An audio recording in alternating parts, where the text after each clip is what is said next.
Hey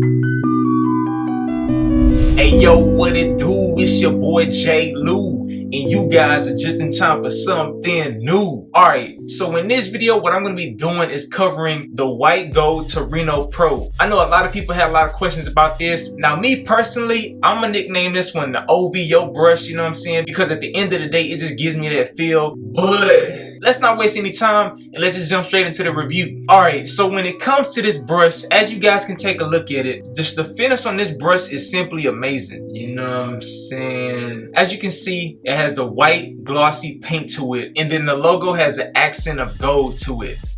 Now, if you consider the fact that this brush has blonde bristles, this brush right here just looks really, really good to the eyes. And at the same time, what should be noted is that this is a soft brush. Alright, now continuing talking about the bristles, this softy has 9 rows. So with that being said, like I mentioned already in my previous videos, the more rows you have, then the better it allows your hair to be polished, you know what I'm saying? So that's one thing I like about the Torino Pros is the fact that they have a lot more rows within them. They usually start off with 8 and then go up all the way to 9 or even 10. Now, when it comes to comparisons, the best brushes I can compare them to are the OGs. Now, the two OGs that I want to focus on just to be able to compare it against, so to help you guys make your decision, are these two right here. This one is the 1556 and then this one is the 2556. Now, in my personal opinion, when you look at this brush and you look at this brush, both of these brushes look like they go together, you know what I'm saying? As you can see, this one is black with the blonde bristles and this one is white with the blonde bristles. The biggest difference between both of these is the fact that even though they're all softies, this brush is slightly firmer than this one. So with that being said, the OVO brush simply glides across your hair a lot better than this one would. Now, the reason why I'm comparing both of these brushes against each other is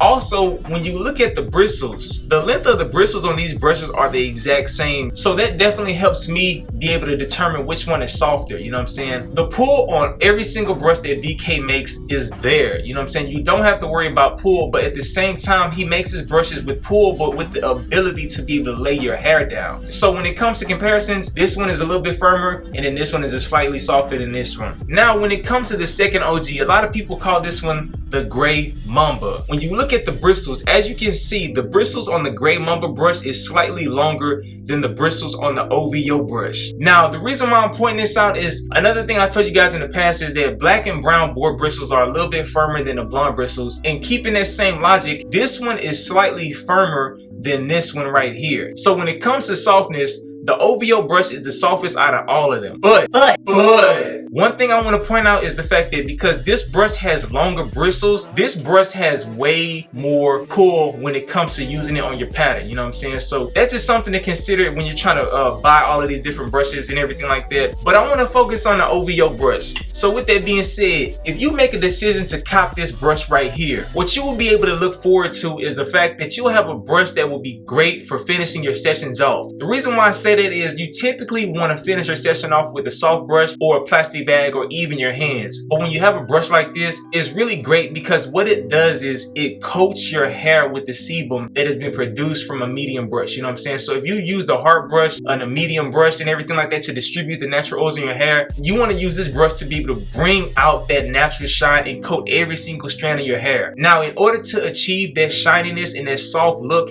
you have to brush with this bad boy for at least 20 minutes. Now, that doesn't mean you have to sit there and brush 20 minutes. But one thing I can tell you guys is back when I used to have 360s, one of my friends invited me to a wedding, and on the day of the wedding, what I simply did was I carried around one of my soft brushes. Now, at the time, of course, I did not have the OVO brush, but I had an Aka Kappa Palm Softy. And once I unragged that morning after I had my tuxedo on and everything like that, I just kept brushing my hair. And you would think that after you take your do-rag off and everything, that your hair is laid and it looks good. But when you brush with a softy, especially a softy with great board bristles and everything, just like this one is, what you will notice is it will make your hair look softer and it will lay your hair down and it will just give your hair crazy, stupid shine. And if I have a picture, I'll make sure I put that picture right here, you know what I'm saying? But That's what you want to do with a brush like this. You want to be able to use a softy like that and just go around and brushing your hair. You know what I'm saying? Now, with that being said, you don't have to only use this brush at the end of your sessions. If you want to, you can go around through the whole day using this bad boy. Another method that a lot of people tend to follow is the comb and lay. What that simply means is you comb your hair, you comb through your pattern to lift up your hair, and then you use a soft brush to lay your hair back down. You know what I'm saying? And what that will do is the comb will help break any forks and help line up your connections, and then the soft brush will help lay your curls down. You know what I'm saying? If you follow that method, it will definitely help improve your 360s because the comb is able to reach deep down into your scalp and everything like that, and then the soft brush is really just gonna give it that nice finish at the end. You know what I'm saying? But when it comes to this brush, I don't want to talk you guys heads off. At the end of the day, it's an amazing brush. I will have a link directly to this brush down below in the description as well as the comment section. You know what I'm saying? If you want to go purchase it. And I already know a lot of people have this brush, so if you have it, make sure you drop your opinions on it down below. You know what I'm saying? It's always great to hear other people's opinions on these brushes, because I know my voice is only one voice, but when you have more people joining into the conversation and they're saying the same thing that I'm saying, it helps people make a better decision when they make their purchases. You know what I'm saying? All right, now before I forget, I just remembered there is another brush that a lot of people was asking me to compare this bad boy to, and that is the Pink Panther Softy. Now, with everything that I've already said, let's look at these brushes and bristles and everything like that. When you stack these brushes against each other, as you can see, the Pink Panther's bristles are a lot longer, and at the same time, both of them are blonde bristles. So with that being said, because these bristles are longer, this brush is gonna have slightly more pull, but overall, in my opinion, this brush is a lot softer. And the main reason why I believe that's the case is because the Pink Panther actually has 10 rows